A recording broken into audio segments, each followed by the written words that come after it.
Avast there. It be too late to alter course, mateys.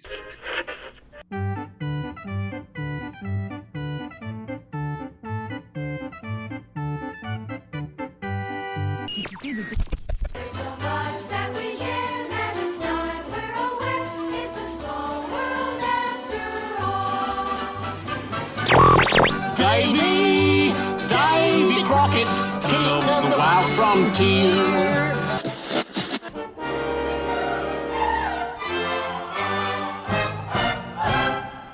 Ladies and gentlemen, boys and girls, the Disney MGM Studios proudly presents WDW Radio, your information station. Hello, everybody, and welcome to the WDW Radio Show, your Walt Disney World information station. I am your host, Lou Mangello, and this is show number 326 for the week of June 9th, 2013. I'm here to help you have the best possible Disney vacation experience and bring you some Disney magic wherever you are with this podcast, my videos, blog, live broadcasts, events, my Walt Disney World trivia books, CDs, and more. You can find it all over at WDWRadio.com. And this week's podcast is brought to you by Audible.com, where you can get a free audiobook download at audibletrial.com/WDWRadio. There's more than 100,000 titles to choose from for your iPhone, Android, Kindle, or any MP3 player, including tons of Disney books. Again, you can sign up for free over at audibletrial.com/WDWRadio. So this week, I'm going to open up the inbox and answer more of your questions on the air about everything from the Lost New Orleans Resort in Walt Disney World, Castaway Cay, watching wishes from outside the Magic Kingdom, ADRs, getting groceries to your resort, Illuminations cruises, Disneyland, and more. I'll then have the answer to our last Walt Disney World trivia question of the week and pose a new challenge for your chance to win a Disney prize package. Then stay tuned as I have some announcements and then play more of your voicemails at the end of the show. So sit back, relax, and enjoy this week's episode of the WDW Radio Show.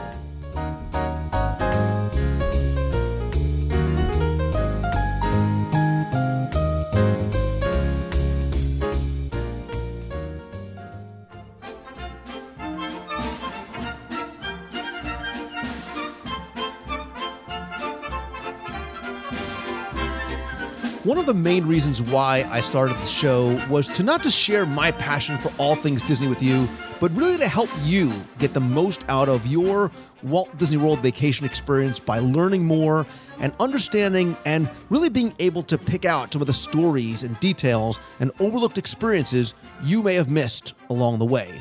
And I also love being able to help you individually as well as sort of as a community, because I think the best way to give you help is by hearing and answering questions directly from you and sharing them with others here on the show, because chances are other people probably have very similar questions to you as well. So joining me once again as we open up the inbox is someone else who loves helping people plan and enjoy their vacations as well. She thinks roughing it on vacation means there's no hot towels in the concierge lounge, but happy hour is 23 hours long. She is Becky Mankin from MEI and MouseFanTravel.com. Wow. Well, at least you finally got it right. That's very true. Everything I said in that sentence was completely accurate. I will own that. I will so own that. I do enjoy the happier places that have the finer things. And there is there is nothing wrong. And we should maybe do a show one day about luxury. Going to luxury travel to Walt Disney World and Disneyland and Aulani. No, wait a minute. Better yet, we'll do a research trip, luxury travel to Tokyo Disney Sea. I'm in for that. I am so in for that. I'll tell you what. Why don't we do the two spectrums, and I'll do the first class flight and the high class hotel, and you can do Disney on a budget. I'll do luxury vacationing, and we'll compare notes. How's Strike that? Reverse. That's what we'll do.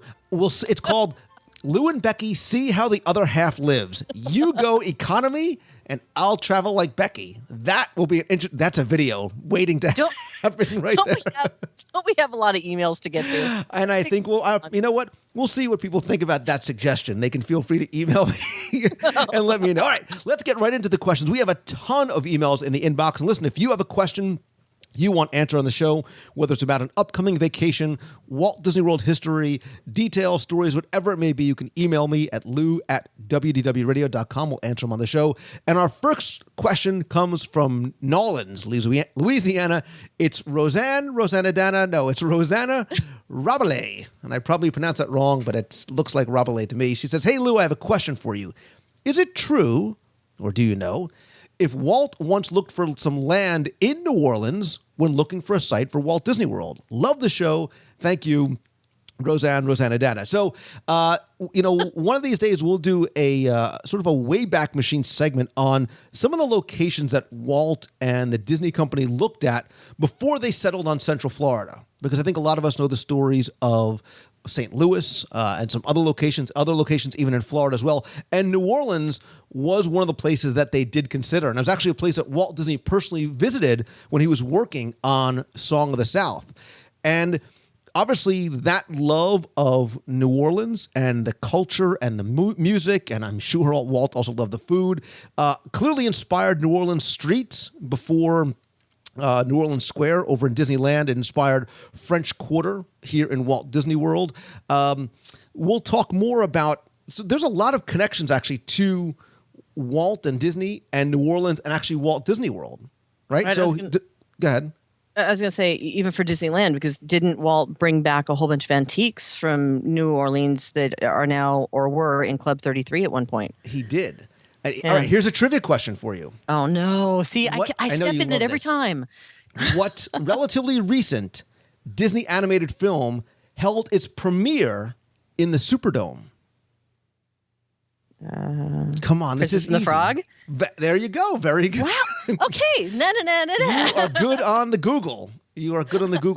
But did you also know? I'm 3 feet away from the keyboard, just saying. Okay, did you also know about the New Orleans themed hotel that was planned for Walt Disney World? And I do not mean Port Orleans French Quarter. I did not know that. So in what is now downtown Disney, near what is currently Fulton's Crab House, originally known as the Empress Lily, there was actually supposed to be a New Orleans-themed resort. So I want you to sort of picture this, if you will. We know Disney Springs is coming, but so let's go backwards a little bit. Plans actually were underway at one point to extend the monorail, right? And there was actually a scale model showing the Walt Disney World Village that had offices, a lot more shopping, and a monorail station, as well as a people mover, right? Just help sort of guests from one side to the other. But the area by the Empress Lily would have been very much sort of, not a copy, but inspired by, to a certain degree, New Orleans Square in Disneyland. Right, so there was a story that they created. So the Empress Lily had just pulled up to this dock in New Orleans to unload passengers and cargo, and across the plaza would be this magnificent, very ornate, very detailed resort, shopping on the lower levels, guest rooms on the upper levels. Right, and there was a lot of concept art. There were models built, but because of things like the economy, this resort, Buffalo Junction, Cypress Point, some of the other ones we've talked about in the past, really sort of inspired by sort of the impetus was from Michael Eisner and Frank Wells. These concepts were supposed to happen, but because of the economy and other things, the New Orleans themed resort was canceled, although obviously they took that sort of inspiration and found a home over at Port Orleans. And as long as there's beignets, then everything is good.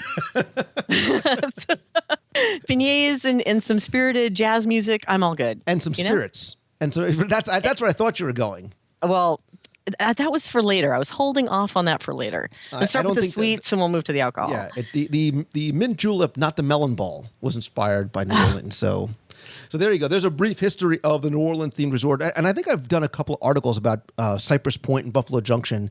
And I'll have to write one up where we'll do a show about some of the other lost resorts of Walt Disney World as well, too. So great question. Cool. Probably not the exact answer you were looking for, but I have a tendency to go a little tangential sometimes. So you think?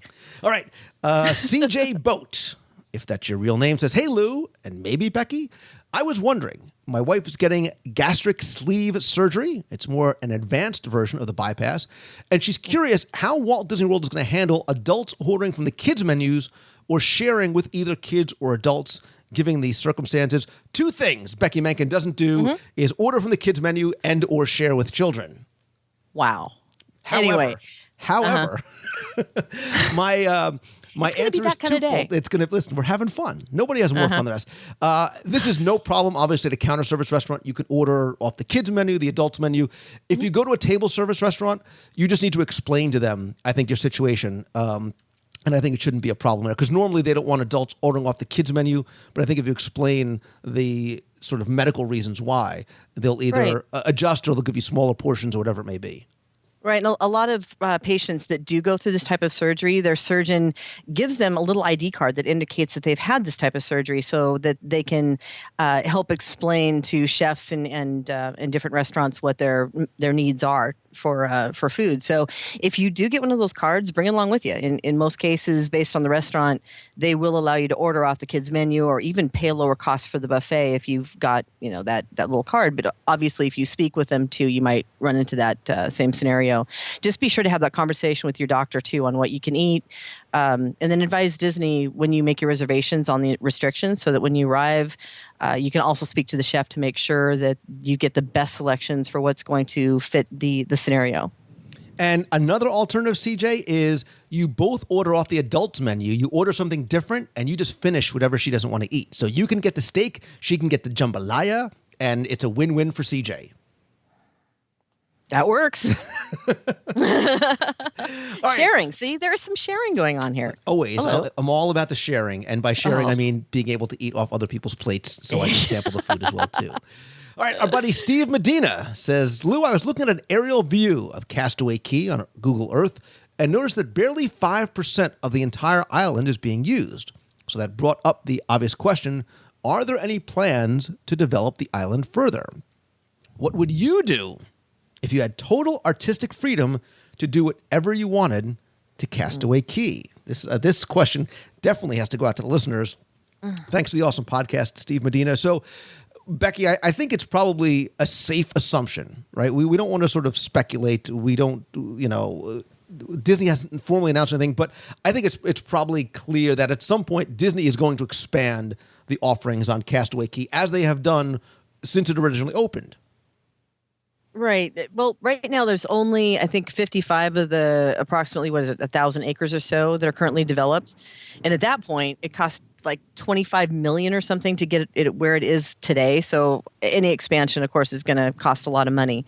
But, honestly, I hope that they keep as much of the natural beauty as they have for us and the wildlife and natural beauty. Yes. Becky, wait a second. The cabanas are not naturally there. Disney had to actually build those. That's the only natural beauty you've seen on Castaway Cay. Wow. Okay. All right. Fair point. However, I do like the idea, though, that it is kind of kept as that little paradise with, with the natural beauty that if you go on the hike, you can go see some of it, which I know you haven't. Hike? Yes. A golf cart is not a hike. Wow. All right. Anyway, I hope it's not too fully developed. I hope that they do kind of expand a few things, but not a lot of it. But what I do wish they would do, honestly, I wish that they would come up with an option for us or on an itinerary to dock there overnight. Yeah, right. An overnight stay was the first thing that I thought of. Yeah, because you wouldn't have to, obviously have hotel rooms because you've got a floating hotel right there. And, could you imagine doing like a nighttime... that was good. Are you having a little bit of a storm issue over there? I live in Central Florida. That sound you heard was lightning. I'm leaving it in. Keep going. Ow. Okay, now that we know that if all of a sudden you're gone, then we know where you... It was great knowing you. That was a loud one. Anyway, if it could dock overnight, it'd be cool to do, a big bonfire and have an evening around an evening around the bar would be great. But I mean, there's all kinds of cool things that you could do with the island at night. So if they could do it at night, or that'd be cool. We very much rather say, the first thing I thought about was nighttime. Look, my favorite time of day or evening is dusk and sunset. So imagine being on the beach on Castaway Cay, looking out over the horizon, the dream or the fantasy in the distance, and watching the sunset, being there with someone or some people that you love. Becky, in your case, it would be a melon ball. And in the evening, right? So imagine like they have a kids camp or when there's a storyteller around the campfire. They could have some sort of, dare I say, maybe upscale or waterfront nighttime dining. Right? right? Imagine how Oh. nice that would be, like right on the water there. Entertainment and music. And I mean, they could really do some incredible, incredible things there. And that would be fun. So yeah, Okay, I want to hear from the listeners. I would love for them Yeah. to come by the show notes over at WDWRadio.com. Click on this week's podcast. Leave your thoughts about what you would do or what you would add to Castaway Can. One of these days in the show, Becky, I'm going to tell you the story about the evening that I met the person who used to own Gorda Key and sold it to Disney. That's not the drug runner, right? No, he's not a drug runner. He's a philanthropist. Oh, that's the one after the people who were using it. Yes. for Originally, right? illicit Because reasons. you say it half jokingly, but it did. It was sort of a stop. And if you look at the runway that takes you over to the adult section, if you look really carefully, and I'm not sure if you can see this from a Google Earth or a Bing map, there are patches on the runway because what they used to do was the government used to blow holes in the runways so the planes couldn't land, so the drug planes couldn't land there, and so they Right. patched over them in little sections. Yeah, and of course the runway is how I get to the cabana on the adult beach.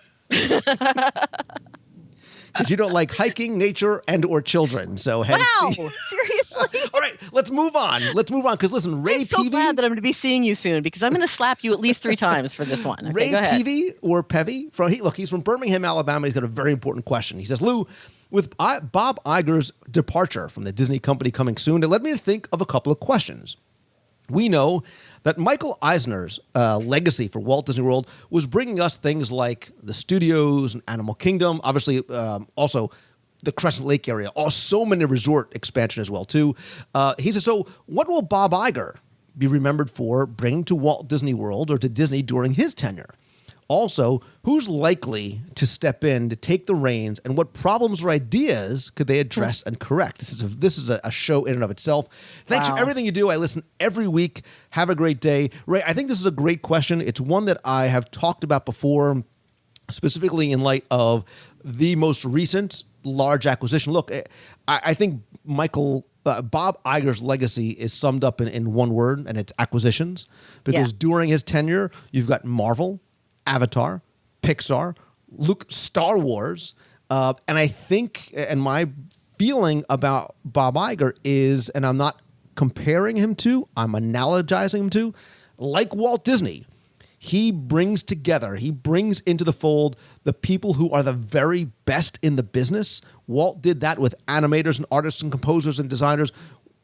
Bob is doing like we're on a first name basis. Bob is doing that with entire companies, right? And bringing in storytellers like Cameron and Lasseter and everyone involved at Lucas creating these perfect marriages. And I think that's what Bob Iger's legacy is. And I completely agree. The only things the first things that come to mind when I'm thinking about the tenure and what he's done for the company, and each person that's taken the reins has, of course, brought something new and exciting to the table, or saved it in some areas. This one was, like you said, all about acquisitions. Marvel, Star Wars, nice work, pal. We definitely have a company that has a lot more possibilities when he walks out the door, and it's pretty exciting to see what they're going to do with it going forward.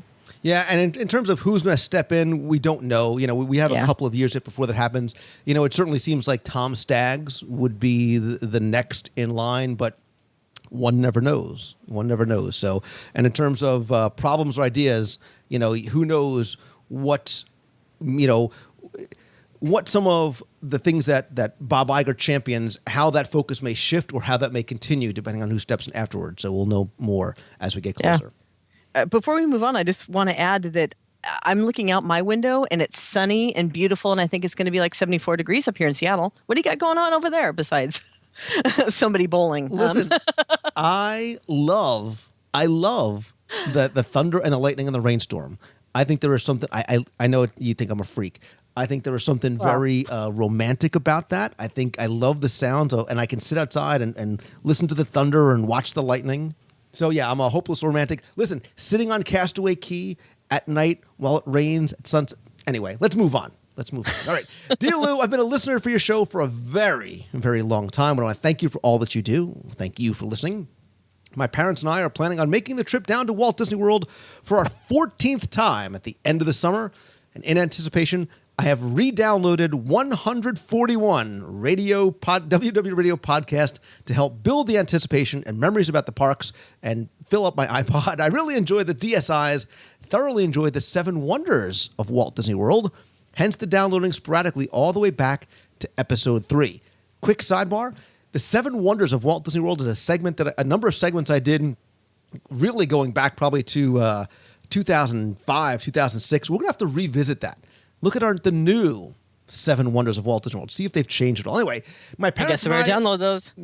Go back and listen. If he's going back to episode 3, he may be horrified at what he hears at the difference in quality. Hopefully, but anyway, let's go on. Listen, Lou. My parents and I have the Disney dining plan, which I love, and we'll be ending our trip at the Magic Kingdom. No better place to end, I think. You end where it all began. I'm 24 years old, so obviously my parents are of age as well. Are of age? Listen, that's not very old, all right? We wanted to leave the Magic Kingdom and take the monorail to one of the resorts for dinner and, look, Becky, drinks. We could not get ADRs for Ohana, so we settled on Kona Cafe. Listen, that is not a bad settle at all. I was really hoping to catch Wishes across the Seven Seas Lagoon.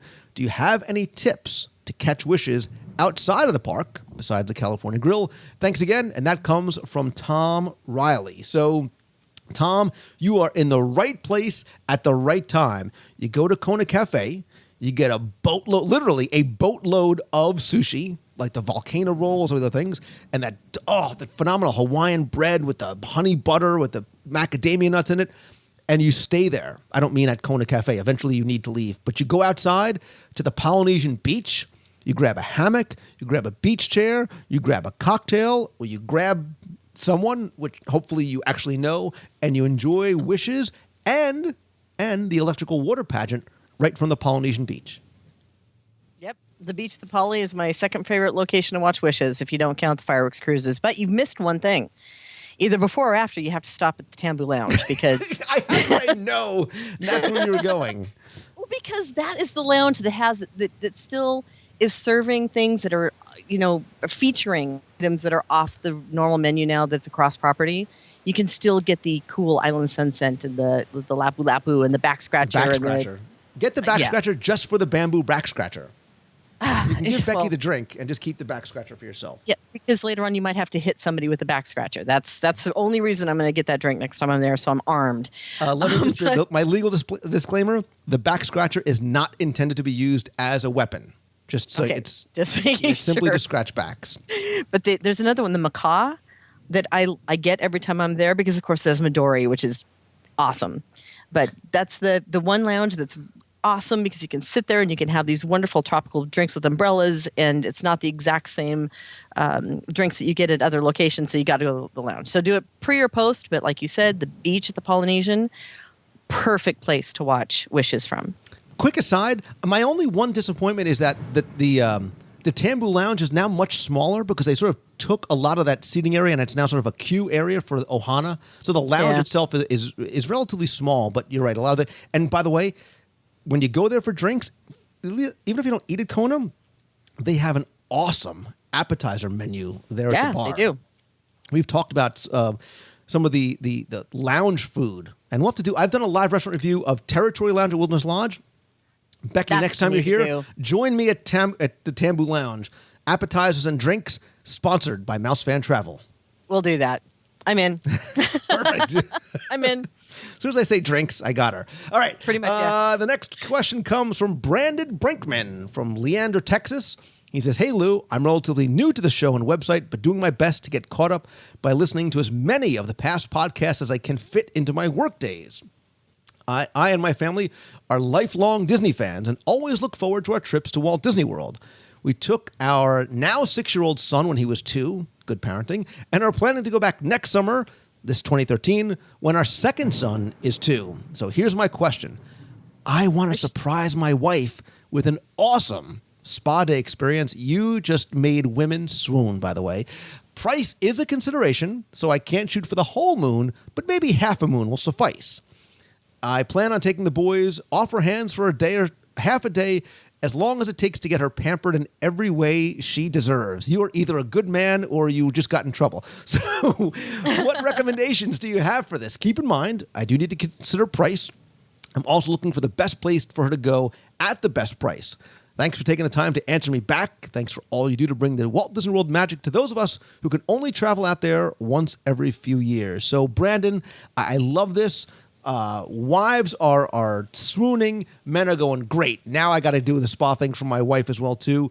Believe it or not, Becky Mankin, I dig the spas, right? So you've got the new Senses Spa over at the Grand Floridian, but I'm going to give you my hidden spa gem, and I think a great place at a great price.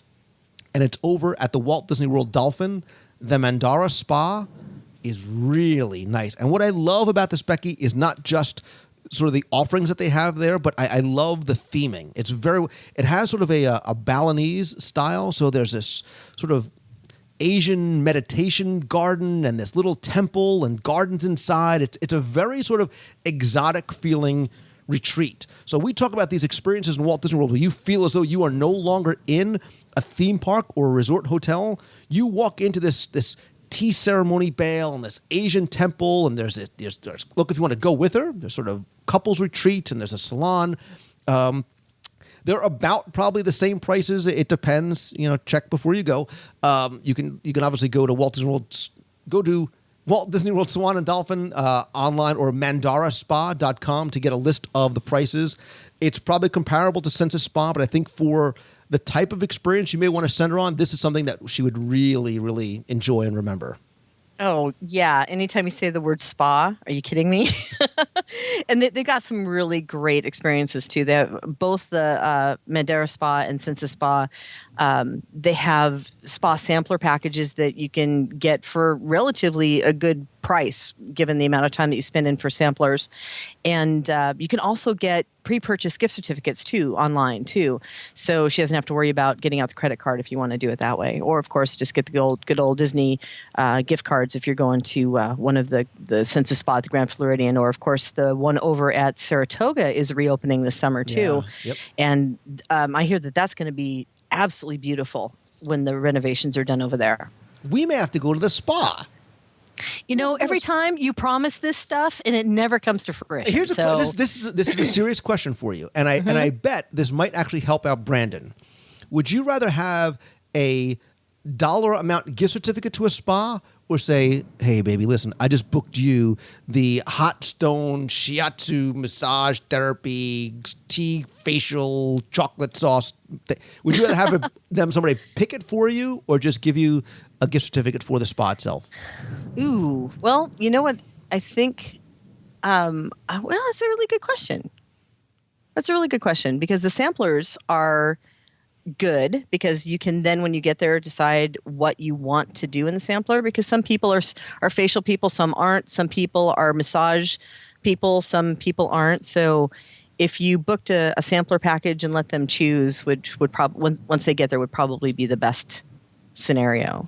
I'll have to, I think that the last time I went, maybe the only time I went to a spa, was when we were in Aulani and I did the video, and I got the hot stone. Oh, man. I felt like just moving in. That was nice.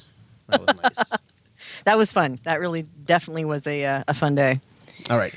Now I'm thinking about spas and Asian temples, but let's move on, because Don Handerhan says, Lou, my family and I are staying at Bay Lake Tower in October. Very nice. We need to get groceries we want from Winn-Dixie on Apopka Island Road. Do you know of a way to find out what a taxi would cost? I have to know the amount to rent a car for 24 hours. I tried with the Google, no help. I want to go to the market rather than have it delivered, so any help would be great. So yeah, I mean, that was going to be my first thing, was a lot of the grocery stores in the area will deliver, but you want to actually go there. Because you're staying at Bay Lake Tower, I have another suggestion for you, which I think is going to be closer, have much better prices than Winn-Dixie, has a much better selection, and is like a 5-minute ride. And there's a brand new Publix on Route 535 in Windermere, which is just north of the Magic Kingdom. It's beautiful. It's brand new. They have everything that you need. You're not going to pay some of the higher prices that you might pay if you went to like a Goodings down by the Crossroads or some of the other places closer to property. It's really meant more so for locals, but I love Publix. I live at Publix. I was I'm a going to say, huge fan. it sounds like you spent a lot of time there. Listen, I'm a simple man, Becky. I love going to Publix, especially when they're sampling all the different food that you can cook for dinner. And the bakery, listen, if you live in Florida, move to Florida just for Publix. Disney is a bonus, but move for Publix. The bakery is phenomenal. So Okay. it's on 535 in Windermere. So there you go. And all the locals are now mad at me that I just told them about the Publix in Windermere. All right. Tim Smith, who lives in Colorado, says, "Hey, Lou, I have a question. Hypothetically, let's say I've made an ADR at a restaurant that follows the new reservation policy, i.e. the credit card guarantee.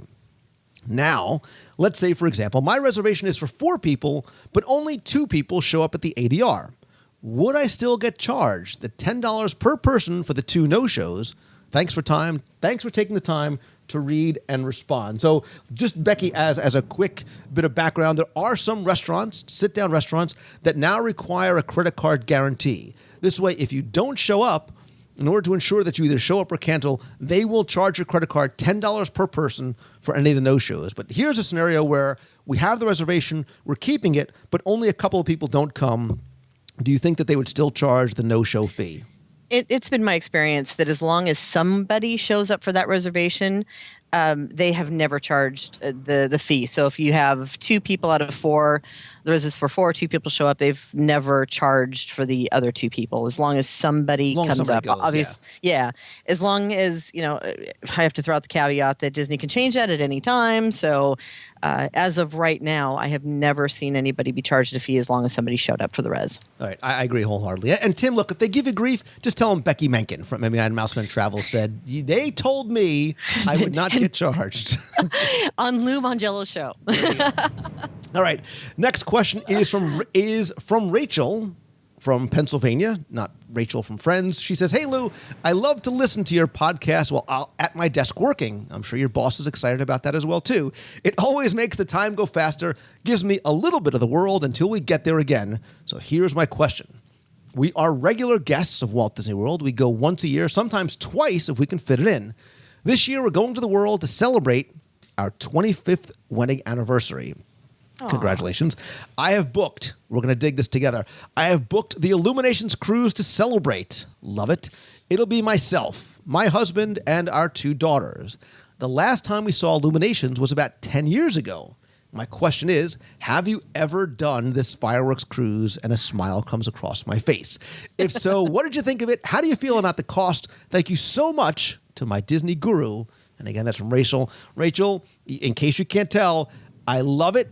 I dig it. I highly, highly recommend it. And Becky, I think it's worth it too. I think you want to talk about a unique way to view the fireworks, a memorable experience, a great way to celebrate a special occasion just like that. I wholeheartedly recommend the fireworks cruises. Mm-hmm. I completely agree. It's private and it's personal, and you get a tour of the area beforehand, and it's so unique. It's not an experience that you do every day.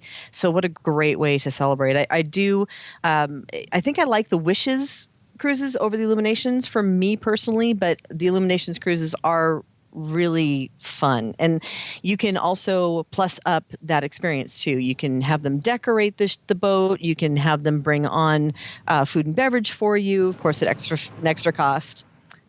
Wow, that was a good one too. I want to thank the Haunted Mansion for the background atmosphere in today's show. But they're on the right track. If they're looking for something special to commemorate this wonderful milestone of a 25th wedding anniversary, they can't go wrong with Illuminations cruise. Yeah, I like it, and I've done both. And I think it probably just depends on which of the fireworks shows you like better or how you want to celebrate. I like the Illuminations because it gives you a very interesting view of not just Crescent Lake and the boardwalk area, but getting out towards World Showcase, and you watch everybody up on the bridges and watching Illuminations from there, looking down on you guys. You get this large or a 25-foot pontoon boat. They pipe the audio in for either Wishes or for Illuminations. The price as of today, and obviously you need to check, is going to run you about $340, $345. And again, that's all you. And again, if you want to add on food and beverage, You can do that through private dining at the yacht club. You cannot bring on your own food or beverage on board. But if you want to sort of make that experience even more, like you said, with decorations or balloons, whatever it may be, nobody does it like Disney. So if you've never done it, I think it's a really nice gift for you guys to give each other for your anniversary. There you go. Next question is from Dean in Wilmington, North Carolina. He says, "Hey Lou, been a long time listener, first time vacation reservation questioner. I've always stayed at the resort hotels in the past when I visit Walt Disney World, but I'm considering trying out the Fort Wilderness campgrounds." Listen, can you hear Becky shuddering at the idea? She said campground. Hey, I have an RV. Oh, now you're talking Becky's language, and I've never considered staying there before. I'm curious. What are the differences between the different campsites, preferred, premium, standard, etc.? I'm also going to have a vehicle with it, and I was wondering, can I keep the vehicle there near the RV, or will I have to put it in the parking lot?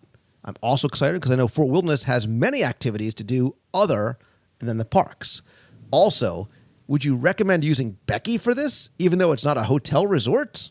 I've never used a travel agent before. There's only one way I can answer that. I've never used a travel agent before, but Thanks. I'm kind of ready to try it out after listening to her on the show for so long. I love hearing Becky on your show. I added that part in. I want to just make sure that her and her team can answer all of my specific questions. Lou, once again, thank you for the show. And again, that's from Dean. All right, so Becky, I'm going to answer the question for you first. Of course, you can and should use Becky and her team from MEI and Mousefan Travel. They can book at any or all of the Walt Disney World resorts, campgrounds or not. Becky, maybe you can talk a little bit about the differences in the different campsites and what you and your team could do to help Dean and those people who are thinking about getting in the family truckster a la Clark Griswold and heading out to Fort Wilderness. I got to say, I really do enjoy the Fort Wilderness campgrounds. Oh, come on now. Now, hey, I'm not one to sleep in a tent. I do want an RV with electricity because, when you have to have hair dryers and straighteners and all of the other comforts of home, air conditioning when you need it, that type of thing. Right. Hey, well, yeah, okay.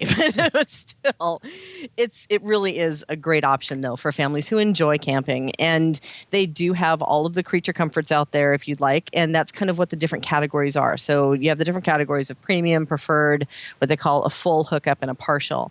And the premium site, if you're looking for an RV, is pretty much what you're shooting for because that is what they call kind of big rig friendly. They accommodate RVs. And of course, they have the level paved pad for you to park on.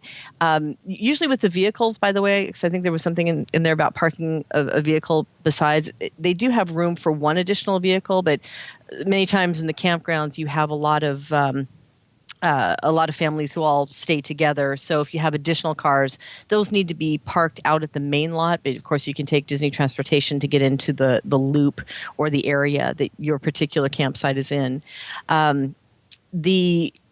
They feature those bigger premium sites. They feature all the amenities, the water, power, sewer, cable, and you can even get access to high-speed internet as well. Plus, they have these upgraded picnic areas and grills. So, I mean, that's a really nice location. And even if you just have a tent that you're bringing in, you can still get a premium site if you prefer to have some of those little added features as well. The preferred site pretty much means the location. They are located closer to the settlement, trading posts, and the marina areas and Pioneer Hall and all of those areas. And then you get, of course, into the preferred campsites. Those wouldn't be for the RV, obviously, but those would include that same thing: power, water, sewer, cable, internet access, and a little area to set up your tent and so forth. The non-preferreds are located farther from the common areas, so they're farther away from the marina area or Pioneer Hall. And then when you get into the other ones, I think the only one I'm missing is the hookup sites, the full hookup sites, and the partial, which basically means no cable, which, of course, some people are at Disney World, don't want to watch TV, especially if they're camping. Some do. So they offer that option so that you don't have to pay for services that you're not going to be using. So it really is a wonderful place out there. It's almost it's a resort within a resort with all the things that you can do out there at the campsites and the campgrounds, and the whole common area at Pioneer Hall is a great place to hang out as well. And of course, the Hoop-de-Doo Flying Chicken Bucket show goes on out there, which is extremely popular. And I know a lot of people who will go out and get one of these campsites for a week or 2 weeks or even longer. For a month, yeah. Especially around the holidays. Yeah, and if you are there, especially during Christmas or Halloween, you just walk around through all the loops, and people have decorated their camp spaces, and and they do parades. Just the people who are there, not Disney, the people put on their own little parades in the area with pets and kids, and it's it really is a cool little atmosphere all within a theme park, and I highly recommend it. As long as I have electricity. I am going to do a full show about Fort Wilderness. I have really come to love that place, having gone. And I went 2 years in a row. I went on Halloween to Fort Wilderness. Unfortunately, they no longer have the Sleepy Hollow carriage ride, which was awesome. My wife and kids were scared, but I loved the carriage ride. But you're right, the decorations during Halloween and Christmas are phenomenal. You could rent a golf cart and drive around. Pioneer Hall, Hoop-de-Doo, Trails End, Crockett's Tavern, the barn, the ponies, the backyard barbecue, the s'mores, the campfire, Chippendale. You can, and I'm going to tell you how, you can spend an entire afternoon and evening at Fort Wilderness, right? A day out, sort of an evening outside the parks, and have the time of your life. I guarantee it's probably something you've never done before, and it is a blast. And I will tell you, it is on my Disney bucket list, as long as you're talking about buckets of chicken. It's on my bucket list to.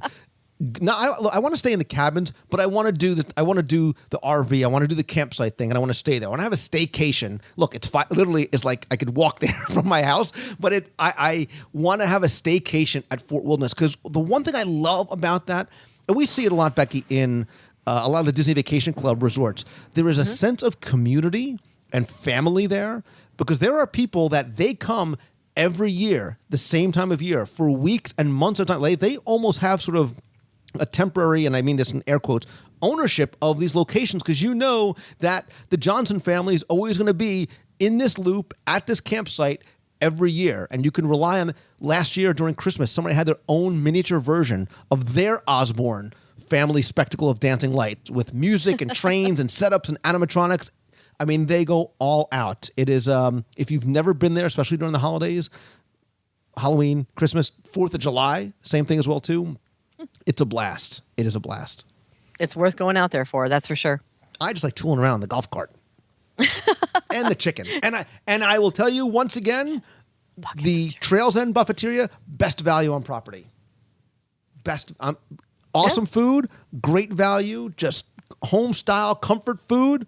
And there's a Crockett's Tavern bar there. And if you're a Disney, I know. If you're a Davy Crockett or a Frontierland or Disney World history buff, there's some really, really cool details and props and models and stuff on the wall.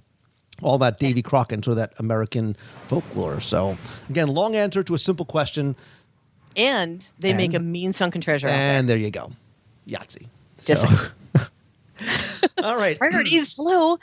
Longtime listener and forum member and good friend, WDW Donna, who's Donna Howitt, and family says, "Hey Lou, I'm a long-time lover of Walt Disney World, been many, many times. I can walk around there in my sleep," which is usually not recommended according to Disney policies and procedures, but my family and I are planning our first trip to Disneyland, and I'm feeling like a fish out of water. We've never been to California, and I've been checking around the interwebs to find the right place for us to stay. I know that you've made quote-unquote research trips, and I value your opinion very much. So here's what we're looking for. We want to stay on property. There are 4 of us, though my girls, 16 and 10, will not, in big bold letters, sleep together. We're looking to go this year. Going to be flying from Canada for a 4-night stay. We're tossing around Disneyland Hotel and Paradise Pier, but not sure which one. Thanks for all your help, Lou. Oh, and if Becky answers too, if she answered this on air. Again, that's from WW Donner. So, Becky, we love this, right? And I've done a show in the past about why every Walt Disney World fan needs to visit Disneyland. I'm going to revisit that and say why there's even more reasons to go because I have this newfound love of Disneyland.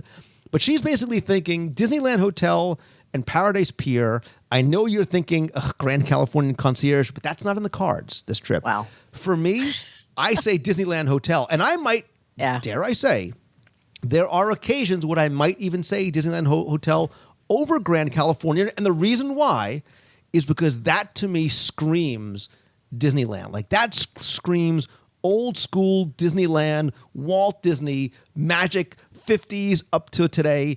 Like I love the Disneyland Hotel and the fireworks on the headboard and the little touches they have in there. And since the renovations, I like Disneyland Hotel a lot. And you're going to be really surprised when I say I think I agree with you. What? Yeah. Do they have a concierge level there? Of course. Okay. but that's not the point. The point is that I like the Grand Californian. I really do. And I like it for being able to have the access to the park. Obviously, the private access into California Adventure is a big plus for me. But the Disneyland Hotel is not that far of a walk away from, especially if you're going into Disneyland, because you can get that outdoor monorail access right out of downtown Disney, which is really convenient and a really cool monorail ride because you go in and it takes you right into Tomorrowland, and it's very cool. But the Disneyland Hotel, for me, because this is like you have all those childhood memories about Disney World, I have all these childhood memories about Disneyland. And the Disneyland Hotel brings back a lot of that to me, a lot of that nostalgia, a lot of what, how it all began type feelings, right?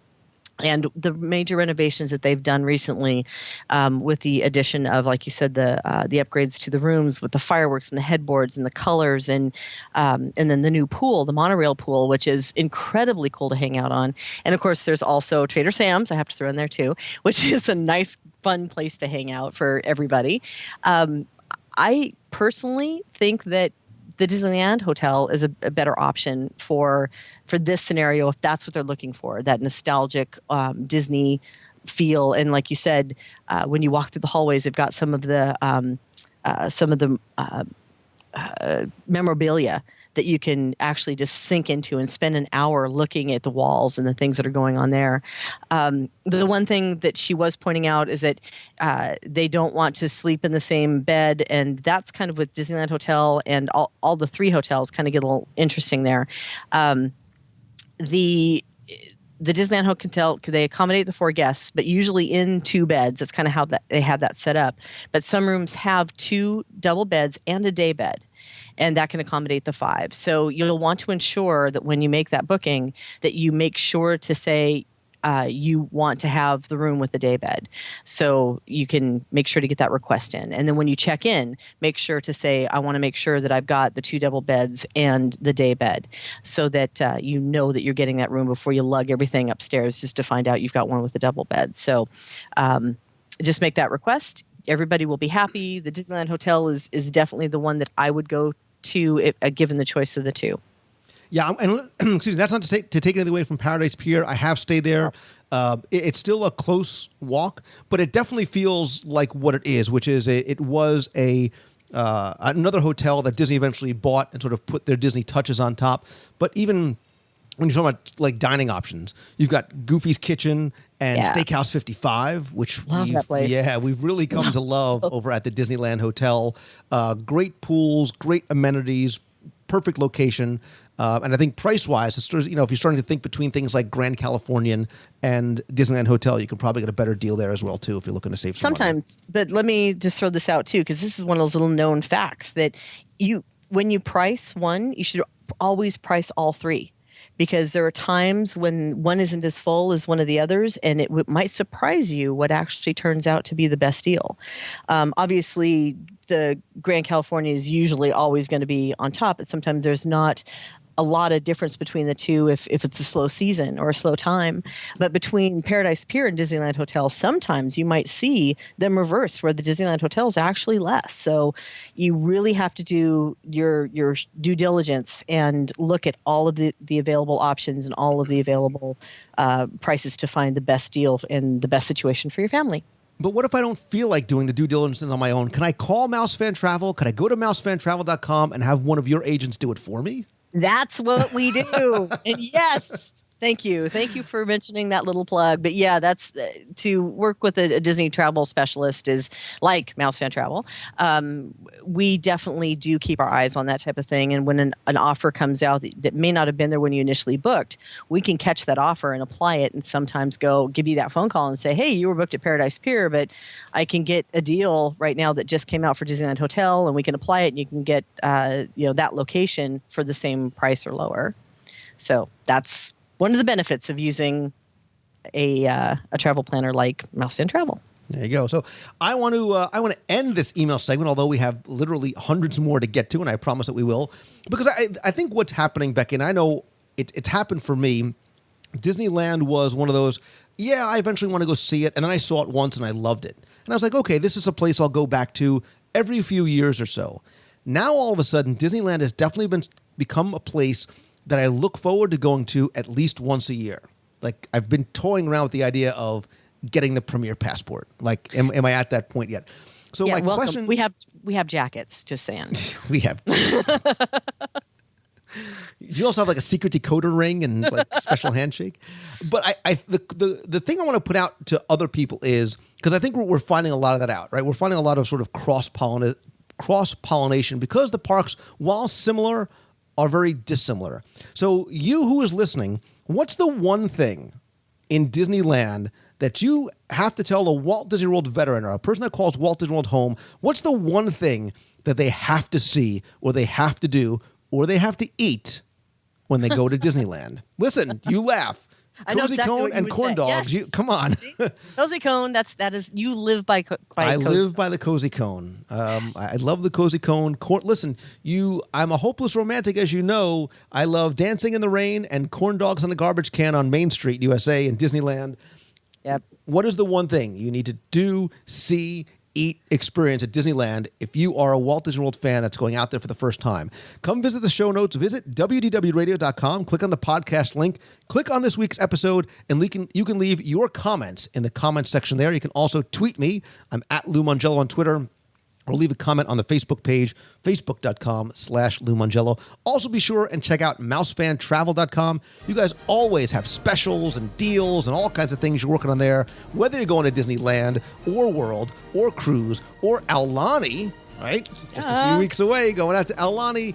Wherever you're going in the world, Becky and her agents can definitely help you out. Becky, we have many more emails to cover, many more dining experiences to share, so you have to definitely come back on soon. We miss having you on.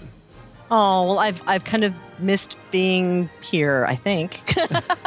I hope you have been practicing your hula, because there's an expectation. I know not of what you speak. There shall be no video of the hula. I'm doing the Jedi mind trick on you. Yeah, nice try. Nice. This is not the grass skirt you're looking for. Oh, just wait. I have plans for you, Lou Mongello. Revenge Like is a usual. dish best served cold. Mm-hmm. You've said that for like 6 years now. I know. And the best that you've done is Christopher lock me Plummer out on Star my own. Trek. The best you've done so far is lock me out on my own balcony. That is the best you've done. Just Is wait that till all New you got? Jersey. Just wait till New Jersey. Is that all you got, buddy? Are you throwing down the gauntlet? Really? We have many more years of dealing with each other. Yeah. But you know what? I got to say, this is the first time. This was a lot of fun. I have never. Wait, this is the first time this has been a lot of fun? No, I was going to say, I've never recorded an entire show in the middle of the Haunted Mansion. That's all I'm saying. That's right. Live from the stretching room, lightning and all. Yeah.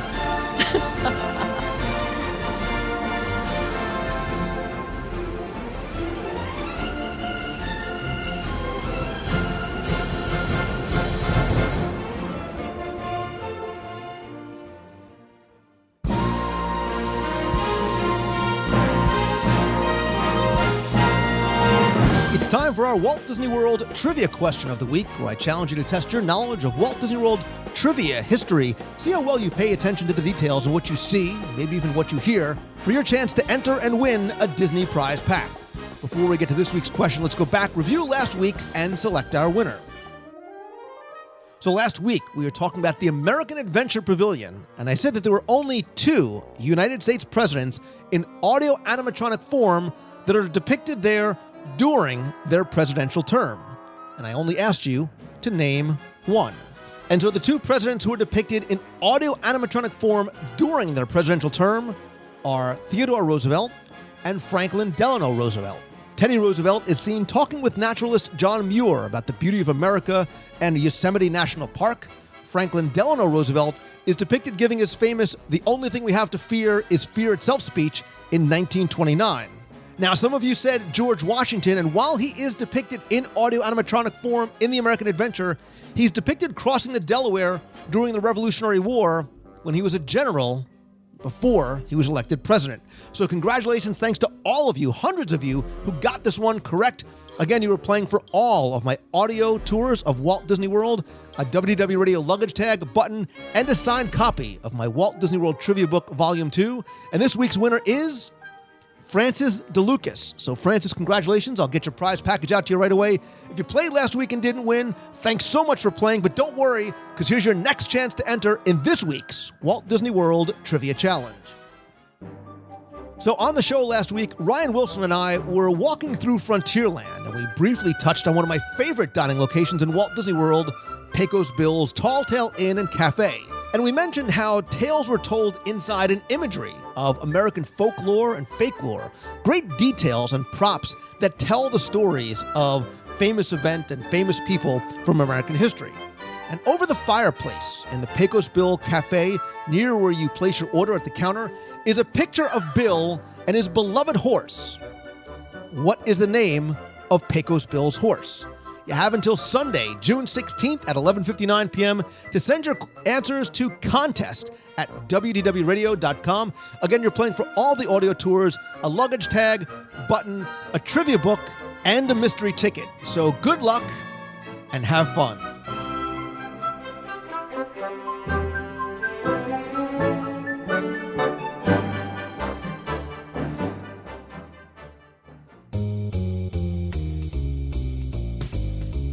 That's going to do it for this week's show. Thanks again for taking the time and tuning in this and every week.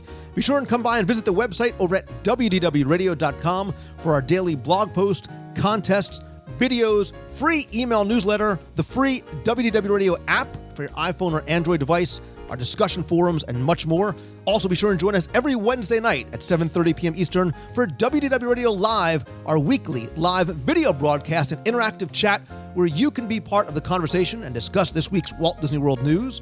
If you have a question you want answered on the air, you can email me at lou@WDWRadio.com, or if you want to call into the voicemail, be heard on the air, you can call 407-900-9391. You can also follow me on Twitter. I'm at Lou Mongello, and also it's facebook.com/Lou Mongello or facebook.com/WDW Radio. And as much as I like connecting with you guys online, nothing beats a handshake and a hug. That's why we have our Meets of the Month in Walt Disney World and other events coming up around the country, including our cruise on the Disney Dream, November 2nd through the 9th, 2013. Our next Meet of the Month is this Saturday, June 15th, from 10 a.m. to 12 p.m. over at Disney's Animal Kingdom at the Flame Tree Barbecue, lower level seating area by the water overlooking Expedition Everest.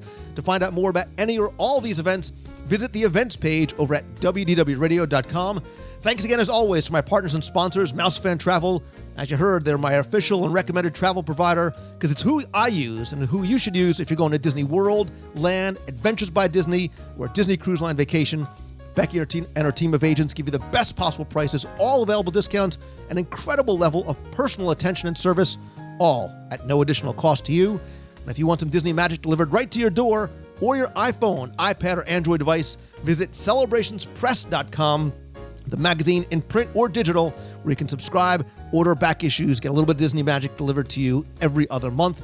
And as always, my friends, and you are my friends, whether we have met yet or not, all I ask is that if you like the show, please help spread the word. Let others know about it. Tweet out that you're listening. Come by, share links, and comment over on Facebook. And please come by, rate and review the show and the app over at iTunes. Very, very helpful. Very much appreciated. And I want to thank all of you, not just for taking the time to listen this and every week, but for being such good friends, for being so supportive, and allowing me to share my love of Disney with you every day in so many different ways. I lead a blessed life because of you, and for that I am so grateful. And I want you to do what you love every day, so never, ever quit. You might not realize how close you are to having exactly what it is that you really want.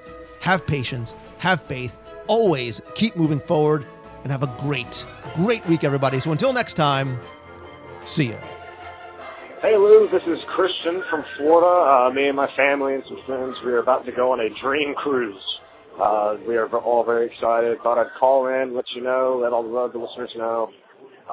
This is a huge ship, and I can't recommend it enough, just how awesome this is and how sweet it is. So I'll let you go, and thanks for taking the call, and have a good day. Hey Lou, it's Wes Snyder calling from Waterloo, Iowa, on my trip east. Just wanted to say hello, and hope you are doing well. Have a great day. See ya. Hey Lou, this is Paul House from Montgomery, Alabama, on Main Street, USA, Saturday morning, May 25th at 5:27, 5:28. Waiting for the NW 24 hours. It's been busy. Anyway, just looking back on. There's a lot of excitement, still a lot of people. Talk to you later. Bye.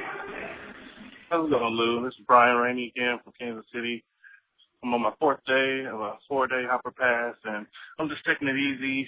The weather is nice here in Florida, hot and sunny, and I'm at the monorail station, leaving Epcot, going to go back over to Magic Kingdom, and, just ride Splash Mountain for a couple more times, maybe hit up the Jungle Cruise before I leave, and probably go back over to the Ryder Stop to get some more of those cookies.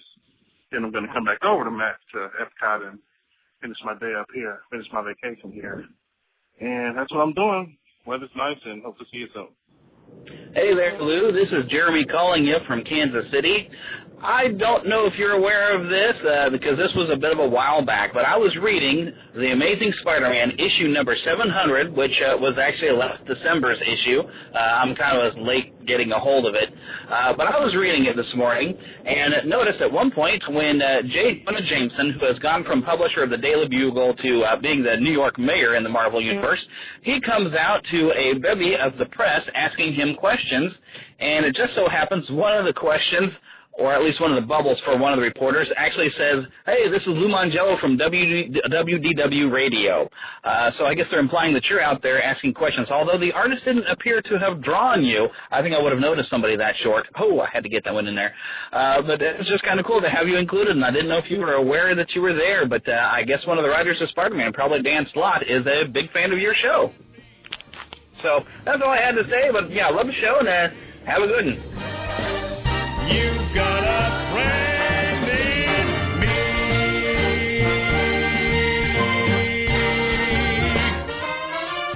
Yeah.